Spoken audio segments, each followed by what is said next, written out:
A couple of years ago, my doctor told me that I had very little cartilage left in my knees and that I shouldn't run anymore. I've mentioned this moment a few times on this podcast, but that news was really hard on me. As someone who has a lot of energy, there's nothing that helps me clear my mind like going for a run. In fact, I try to do it before every interview for this show. When I was struggling with this news from my doctor, I reached out to a movement specialist named Courtney Conley. Courtney is the author of the national bestseller, Walk. Walk is about how strengthening our feet and ankles can help us stay active long term. Courtney ended up giving me some physical therapy exercises, and they worked really well. Recently, I was even able to run a half marathon. So when I found out she'd be in Denver for Outside Days, I jumped at the chance to meet up with her in person for an interview and some training. Here's a clip from our session. So when you do a calf raise, you want to come up through the big toe. Okay. All right. Good. And then come back down. Okay. And then I also look at height. All right. So like, are you getting up onto the ball of the foot? Okay. See the toe gripping here? Yeah. That is not what we want. That means you're gripping. I need a toe that's relaxed. Use your foot in calf. Ooh, it already hurts. Yes. This episode is all about feet. So if you're into foot stuff, this one is for you. Just kidding. But seriously, in order to go after wild ideas like hiking, running, biking, and climbing, we need strong feet. The problem is, we don't usually think about our tiny toe tendons and muscles when we're training. Courtney is here to help us bring awareness to these parts of our body so that we can stay healthy for longer. I'm Shelby Stanger, and this is Wild Ideas Worth Living, an REI Co-op Studios production presented by Capital One and the REI Co-op MasterCard. Courtney Conley, welcome to Wild Ideas Worth Living in person. It's so good to see you. Thanks for having me. Courtney helped me be able to run when doctors said you should never run again. I don't really know how you made it work, but you just gave me some exercises and I was like, oh my God, I can run. It's good for you. Okay, let's talk about walking, running, feet, all the things. First of all, you just wrote a book called Walk and how good it is at helping people maintain health and longevity. I'm curious where this idea came from and just a little bit about your background. Yeah, I like to say I've had a healthy obsession with feet for a long time. It's kind of my passion. I've had my own history of foot problems, so I've always been kind of wanting to figure things out because movement has been such a huge part of my life. I have a practice here in Colorado, and I've been seeing patients with foot pain for probably the last 20 years. And it's really been very eye-opening for me as a clinician to see what happens when people's feet hurt. I don't think there's any musculoskeletal diagnosis that stops someone in their tracks faster than their foot bothering them, because you can't do anything, and you certainly can't walk. So that's what got me thinking about writing the book. Was there is this very big connection that I don't think people realize, that in order to be able to walk and to walk long distances like we should be able to do, your feet have to be healthy. So if you want to hike the Pacific Crest Trail or the Appalachian Trail or just a hike in your backyard, you have to have healthy feet. You sure do.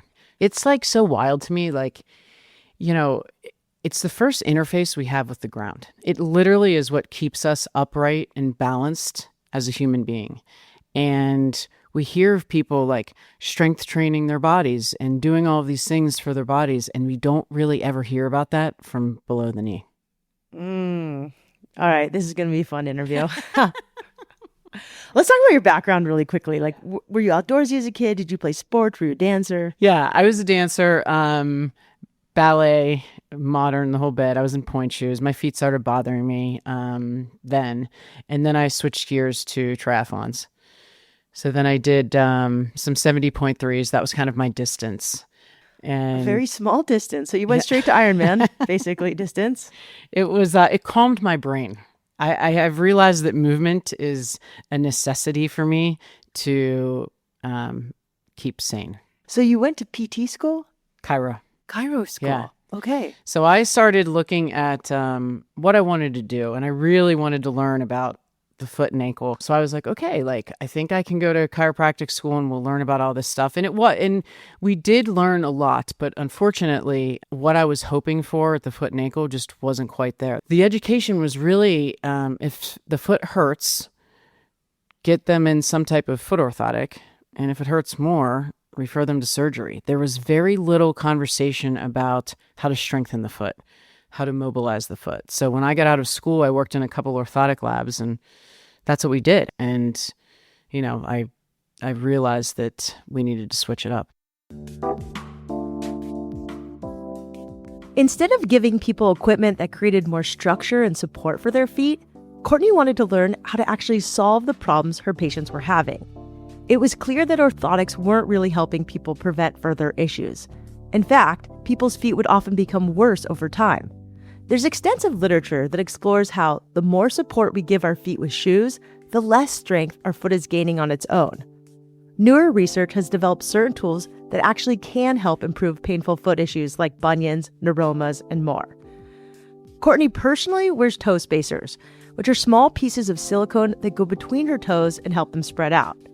Another strategy is to wear minimalist shoes or shoes that feature a wider toe box. It's kind of embarrassing to admit, but you know, my mom has these things, but I had a bunionectomy in 2009 and it ruined me. I was told that my knee problems were a result of having this thing on my foot, and then I had the surgery and I couldn't walk or run for a few years after. And it was painful. Yeah. And I'm a runner. It really crushed my soul. Yeah, I'm on both of my feet. I've kind of had every diagnosis in your foot: bunions, neuromas, stress fractures, like the whole bit. And clearly I just wasn't addressing it correctly, because it was, I'm going to go get this foot orthotic, I'm going to go get this more aggressive shoe, and then we would start to tweak it, and I'm like, oh, I think I feel better, and then my knee would hurt, and it was like, what are we doing? Like, why am I not strength training my feet like I am the rest of my body? Like, it just didn't make sense to me. And so the first thing I did was get into a shoe where my toe could actually sit straight, you know, which sounds so it's like low-hanging fruit. So for people who have any type of forefoot problem, bunion, hammer toe, things like that, you have to get into a shoe where the toes can move around. And a lot of my patients will be like, wow, once you start, by the way, going down that road of shoes that respect the anatomy of your foot, you will realize very quickly when you put your foot back into a shoe that's too narrow, for example, that you don't like it. Yeah, I hate narrow shoes. I can't do it anymore. Even cyclists, the cycling shoes are a whole nother conversation, but there are companies now that make anatomically shaped cycling shoes. And I mean, a lot of my cyclists with neuromas and nerve pain, you know, once they get into a different shoe, and then they put their foot back in their narrow cycling shoe, their toes are going numb, and they're, you know, I mean, you hear that stuff all the time, but it just makes sense to allow the toes to be able to splay. So that's the first thing I did. And then I started strengthening my foot. There's a muscle in your foot that straightens your big toe. What's the name of that muscle? Abductor hallucis. It's one of my obsessions. The other cool thing about that muscle is it's a postural stabilizer. So it's slow twitch muscle fibers. So basically what that means is it's kind of on all the time because it's helping your posture. It's helping you stay upright and balanced. It's helping straighten your toe. So for people who have heel pain or bunions, this is a big deal. You want to strengthen this guy. So how do you do it? You start with toe spacers, right? This is passive, but then you can do drills where you're strengthening that muscle. And it's quite hard. One of my favorites to do is if you were single leg balance and you were to take a band and put it underneath the ball of the big toe. So the band would be attached to a table. You're balancing on your right leg and the band is under the ball of the big toe. And you hold that. People's feet start cramping and their calves start cramping just because they're engaging their foot. You know, we shouldn't be saying oh, why do 1 out of 3 people have foot pain over the age of 45? I mean, those statistics are crazy. It's because the feet aren't strong enough. But I think what people don't think about, like with bunions, for example, is it's not just a foot problem. It's an instability. So when you look at, you have to ask yourself, why is the bunion there? Right? And a lot of people say, well, my mom has a bunion and my grandma has a bunion. Well, and my response to that is, well, you don't come out of the womb with a bunion, right? That's so true. When you go to the doctor and they ask you about your family history, like, do you have heart disease in your family?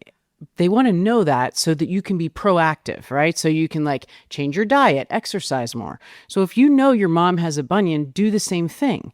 Be proactive, wear the right footwear, pay attention to why it's happening. A lot of that is instability at the foot, but also above the foot. So knee, hip, back, where is the changes in the load coming from? Courtney can tell a lot about a person's foot strength by assessing their posture, walking gait, and basic mobility. The body is far more interconnected than many people realize. For example, when we were together, Courtney showed me there was a visual difference in her bunions when she shifted her pelvis in and out of alignment. People have to start paying attention to their feet like they pay attention to the rest of their body. So like take your shoes off and look at your foot. The widest part of your foot should be your toes. When your toes can splay, you have better stability. You can engage the muscles of your feet. Most of the injuries at the foot, so when we're walking or we're hiking or we're running, when you go to push off, there's a lot of multiple times your body weight going through that part of the foot. It was designed to handle those loads, though, when it's splayed and strong and stable. So when I'm with my patients, we'll just start with some like foot awareness drills. Like I'm like, if you can't do these, then this is where we need to start. And it's simple stuff. Like, can you lift just your big toe? Can you lift your four toes? Can you lift all of your toes and see daylight between each toe? Like, can you spread them? These are all important, drills and exercises for awareness of your foot to make the connection between what your foot is doing and your brain. What if you can't do that? You practice. I feel like I practice like spreading my toes all the time and they just don't move. Toe spacers help, interlacing your hands like in your toes and like mobilizing your foot. You just got to work on it. You've got toe spacers on underneath your shoes. I've never seen that. I do. I literally wear them. Like I get up in the morning and they're on my feet and then I take them off right before I go to bed. So awesome. And they're not like those crappy things that I bought on Amazon before. They're the ones you made. Yeah. Cool. I have some. I put them in my shoes. All right. Now I'm going to start doing that. I was a little scared, but I had no idea. Well, it's that big toe, right? Like I also have bunions. That's what kind of got me into all of this. And they wanted to do surgery, but I was like, no way. Smart. So I work on the strength of my foot, but I also wear those toe spacers because it keeps my big toe straight. And so when I run and I hike, I want to have the ability to push through my forefoot. The foot can be strengthened just like everywhere else in the body. Like you can really do things like sled pushes and, farmer's carries. All of those things put more loads through the foot, and we have to really start training the foot in that perspective. The sunshine is back, and I'm planning to spend the next few months outside, catching waves, camping, and hiking the trails all around San Diego. If your summer plans also involve spending as much time outside as possible, the REI Co-op MasterCard offers rewards and benefits that support your love of the outdoors. It's just for REI Co-op members and earns card rewards on every purchase at REI and everywhere else MasterCard is accepted. What I love is that rewards are available in 1 to 2 days. So all of those stops on the way to the adventure, from fuel for the drive to last-minute gear runs, it all adds up. See if you're pre-approved with no risk to your credit score. To learn more about the REI Co-op MasterCard program, head to rei.com/MasterCard-podcast. That's rei.com/MasterCard-podcast. Terms apply.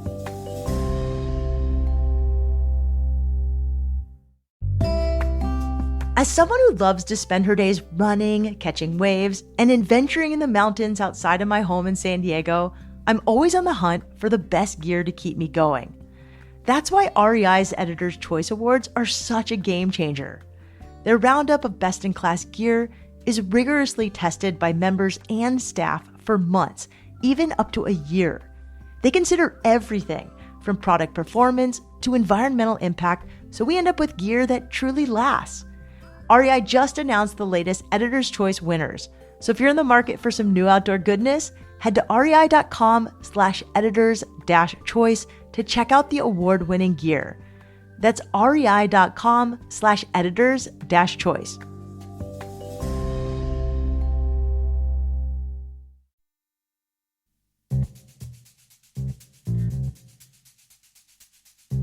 Dr. Courtney Conley is a foot and movement specialist who helps people move better, recover from injuries, and build strength. For me personally, Courtney's work has been transformative.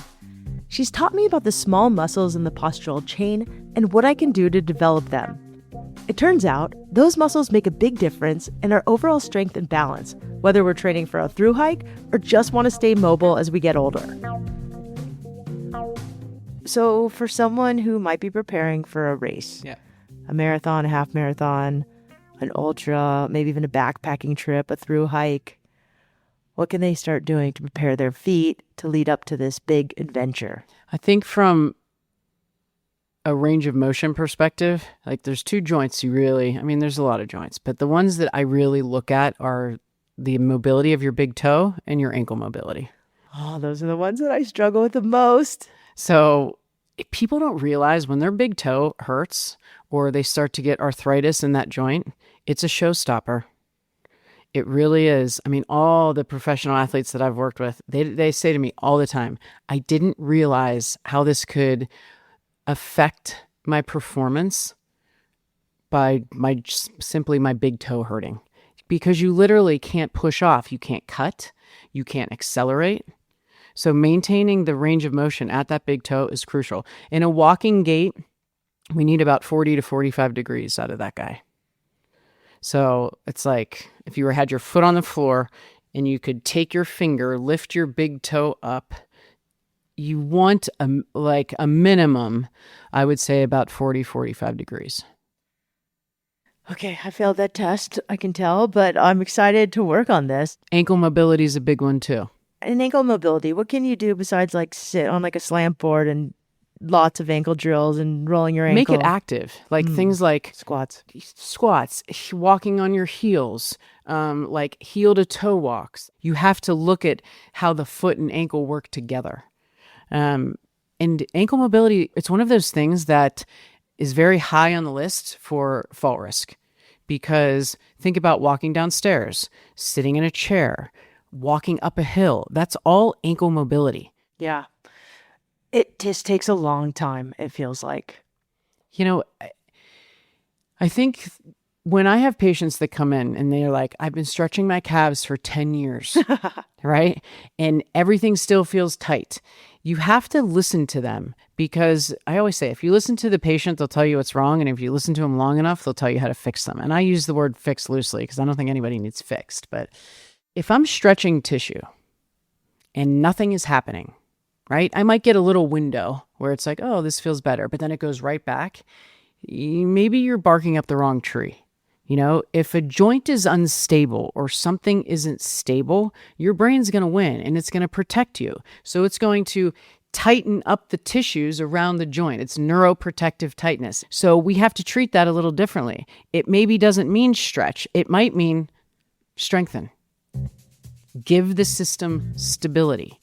And then the brain goes, oh, okay, I feel safe. I'm going to give you that range of motion.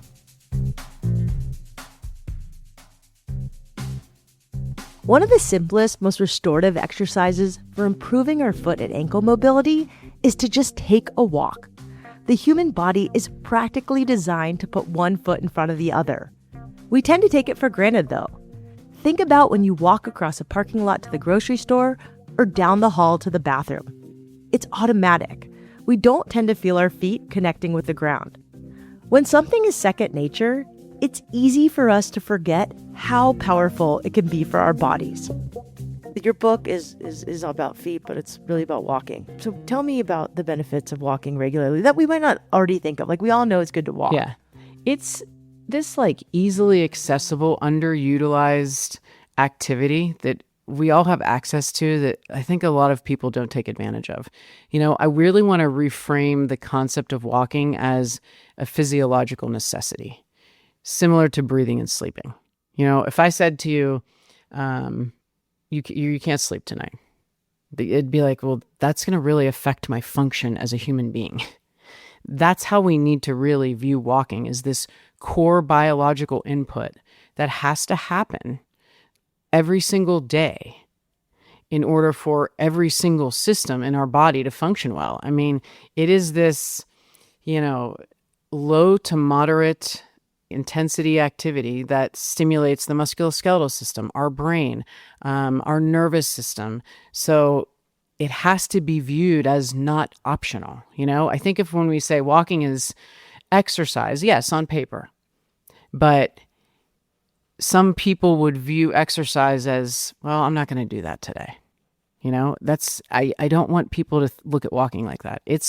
You got to be out there. And if you look at the research from a longevity perspective, it's not that 10,000 step marker. It really is around 7,000 to 8,000 steps. And I think that's very digestible for people. I mean, the average step count is around 5,000. So that means a lot of people are getting less than that.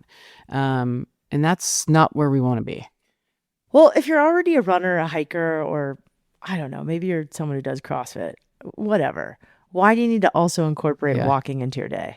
It's like, I'll talk to my runners all the time. And I was actually in this category also. Like, I would get my run in the morning, and then I would, go work, and I'd sit at my desk on like Zoom calls for 8 hours a day.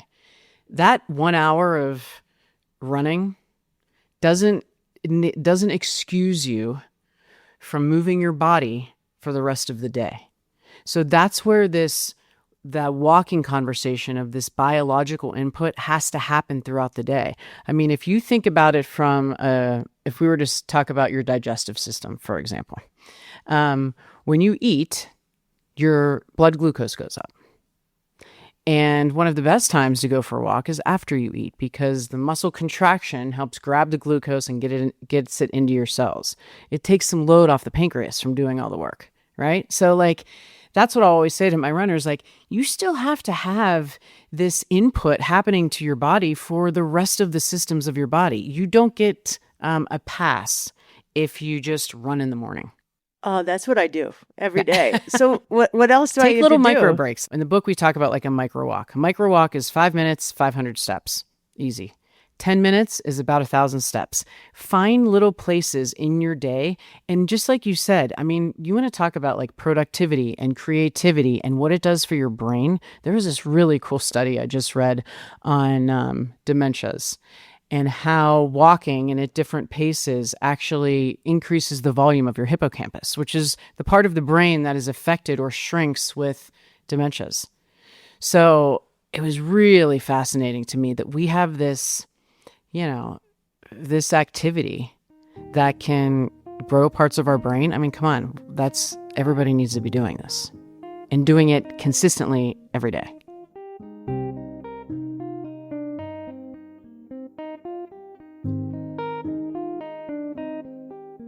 Do you have any stories of people who, lives have changed by fixing their feet, by walking? Yes, and a lot of them, it's like my why. It's such an awesome thing to really see people's lives changed when they can understand and really improve. But one of my favorites is this guy came to see me. He lived out on the West Coast, and he was trained to be a firefighter, wildlife. And he had hurt his foot. And by the time he got to my office, it was 3 years. He was 3 years into this thing. So he never finished his training. He had been in pain for 3 years. And the last person that he went to see told him to take 2,000 steps a day. So less. So now you have this kid who's in his late 20s, living in his dad's basement, who's told to walk 2,000 steps a day. What do you think his mental health status was? Yeah, he was totally depressed. Oh, it was awful. Poor kid. Crying. I mean, it was, and it broke my heart. So when he came to see me, we literally had to flip the script, but he had to trust me enough to know because I'm telling him to move more, but I had to do it in doses that he was confident with, where he could start to feel safe in his own body again. So we started micro walk, and I said, you're going to take a 5-minute walk once a day, right? Like that's where we started. And then it was 3 times a day. So a 5-minute walk 3 times a day. Now we're improving his step count by 100% with 3 5-minute walks. Once he started feeling a little bit better, we started to get into foot strength, in footwear, and we, really worked together. And his progress, it's never linear with pain. It's not I feel a little better, and then tomorrow's even better, and the next day's even better. It's like up and down. And we have to understand that if we wait till we're pain-free as human beings to like start doing what we want to do, you'll wait a very long time. Because pain is so complicated. So we kind of treated all of him and not just his heel pain. And to this day, he texts me and he'll be like, he's in Lake Tahoe and he's climbing this mountain and it's like, I get so excited every time I see those things because, it changed his life. Oh, that's so cool. Yeah. That's so cool. With walking, and hiking and being outside and getting in nature. I mean, it was everything for him. Well, I mean, it's an interesting conversation. What about for we older lose people? Power faster than we lose strength as we age. And a lot of that power in walking comes from the foot and ankle. When you start to see, someone, my dad said this to me the other day. He's like, I feel like when I'm walking, I can't like push through my foot. And so he goes into a shoe store and then he gets this shoe that has all this cushion on it with this big old rocker on it. And he's going to leave there going, oh, this is great. This is rockering me right through. Here's the problem with that. If you don't use it, you're going to lose it. So he gets in that shoe without addressing the fact that he's losing strength and power, and he doesn't start improving his strength and power, then he keeps getting weaker. And that's unacceptable for me. So that's where a lot of these little drills can really start to, help people, like single leg balance with your foot on the ground, barefoot. Start doing some type of calf raise. Get some strength into your lower legs. Just do some like bounces, like hands on the wall, and just start tapping your heels quickly. Like all of that stuff just to get the system going. And it's very, very important.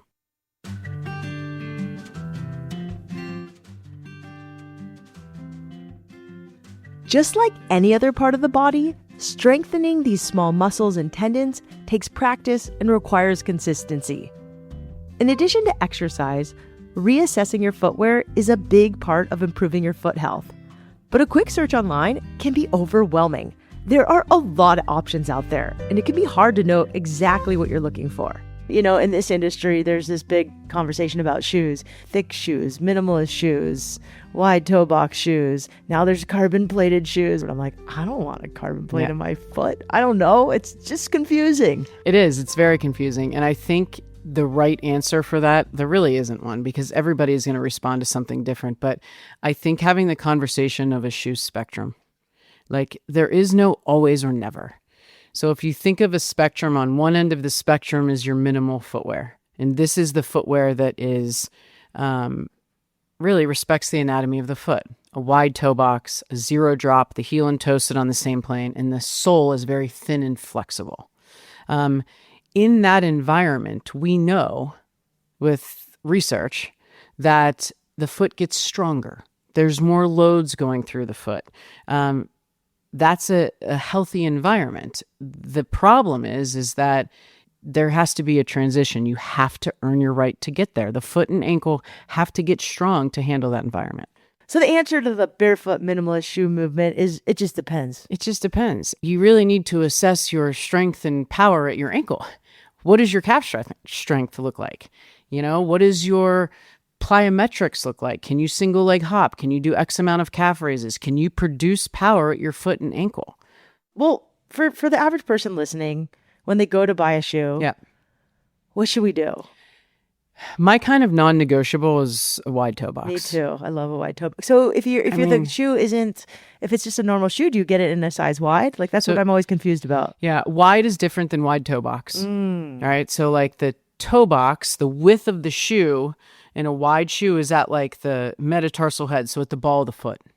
And the reason and if is it still tapers, right?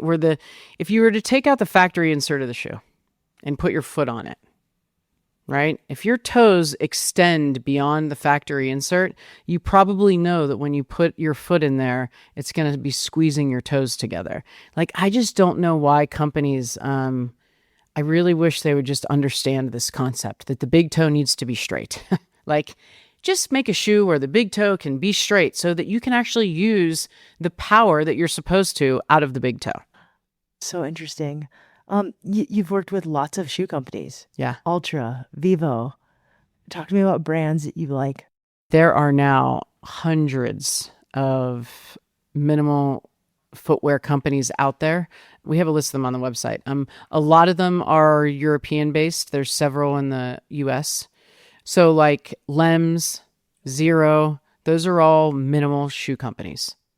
In the functional world, right, where you have the different variations of stack height, you have Ultra, Topo, Notice is a new one. Notice has a great court shoe, like a pickleball shoe. I was going to ask you about tennis and stuff.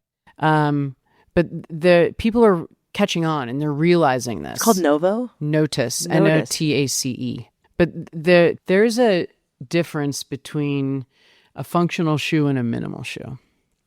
So the difference is that a minimal shoe is going to be minimal. It's going to have a very thin and flexible sole, wide toe box, zero drop. That thin and flexible part is probably the hardest for people to adjust to because you really can feel the ground. For those of us who are like, living in a city, walking on concrete a lot, don't have the opportunity to get on dirt or to get on trail, sometimes that thin and flexible sole is a bit much, right? That's where the functional footwear comes in. So functional shoes, wide toe box, low to zero drop, so 6 millimeters or below, and then variations of stack height. So stack height is the amount of material or cushion between the sole of your foot and the ground. So I always say the least amount of cushion necessary to complete the task. When you look at what happens when you have all this cushion, you lose sensory acuity. So there's a lot of receptors on the bottoms of our feet, and they're designed to feel things, to send messages to our brain about how we should move, how we should be upright, how our posture should be. You need to feel those things in order to have good movement from the ground up. So you start interfering with what the foot is supposed to be feeling. What do you think is going to happen with balance? What do you think is going to happen with stability? Like, people need to feel the ground.